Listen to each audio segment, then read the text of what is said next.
Dans cette vidéo, on va voir ensemble comment utiliser la nacelle de ta DJI Pocket 4. La nacelle, c'est le terme francophone pour le gimbal. Ça ici. Donc, comment ça fonctionne? Ce qui est important de savoir, c'est que, oui, tu peux la contrôler avec le joystick ici, comme ça, et que si tu appuies à 2 reprises sur le joystick, ça va recentrer ta nacelle. Bon, il y a plusieurs modes à la nacelle. On va regarder ici le premier mode. Pour changer les modes, excuse-moi, on va glisser notre doigt vers le bas et c'est dans ce menu-là ici, en bas à droite. Donc là, tu vois, on a le mode dit... Je suis en italien. Voilà, je pensais que j'avais une mauvaise traduction. Le mode de nacelle, donc suivre. Suivre. Donc, ce que ça fait suivre. On va regarder la nacelle comme ça. Tiens, on va grimper un petit peu. OK, ce qui est important, je vais la recentrer. Voilà. OK. Donc, dans le mode suivre, si je tourne à gauche, ça tourne à gauche. Si je tourne à droite, ça tourne à droite. Si je regarde par en bas, ça regarde par en bas. Donc, ça va toujours adoucir le mouvement. Par contre, il y a un mouvement que ça ne suivra pas et c'est celui-là. Donc, comme tu peux voir, ça va toujours rester de niveau. C'est ce que le mode suivre va faire. Notre deuxième mode, je m'en viens ici, inclinaison verrouillée. Comme ça.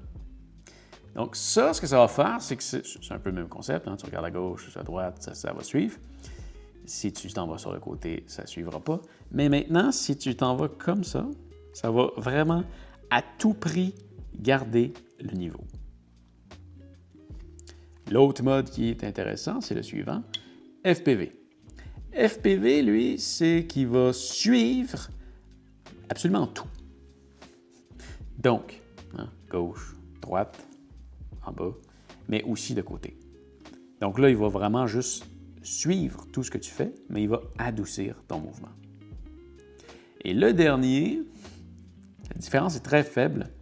Tu as le FPV avec une barre en bas.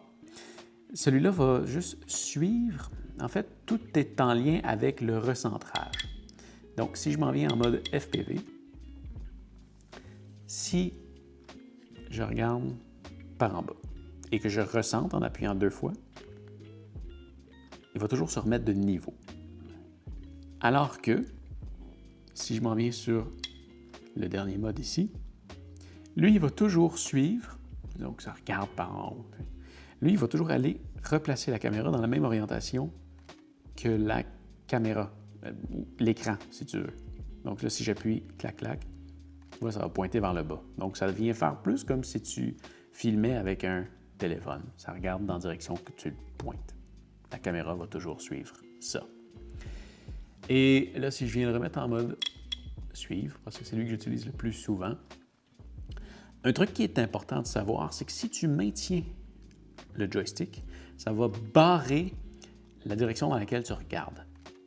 Donc, si par exemple, on regarde par ici, et que j'appuie dessus, il est enfoncé, là, peu importe où est-ce que je vais, regarde, tu vois, si je tourne comme ça, ça reste toujours dans la même orientation, ça ne veut plus suivre, jusqu'à temps que je relâche. Et là, on est rebarré avec cette position-là. Ça peut être pratique si, par exemple, tu veux filmer quelque chose comme ça en avant, puis là, tu veux juste baisser ta main, tu veux voir le truc dans une autre orientation, tu peux juste maintenir, comme ça, puis là, tu vois qu'il est resté dans la même orientation. Et là, si je relâche à partir de là et que je remonte, ben voilà, ça va grimper. Là, le mode suivre n'a pas fait un super travail dans cette optique-là.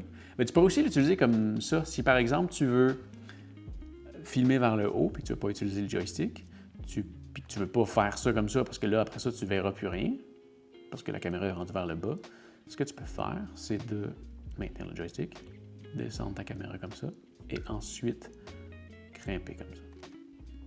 Quelque chose que je fais quand même souvent. Alors voilà, c'est comme ça qu'on utilise la nacelle du DJI Pocket 4 et la plupart des stabilisateurs de DJI. J'espère que ça va t'avoir aidé.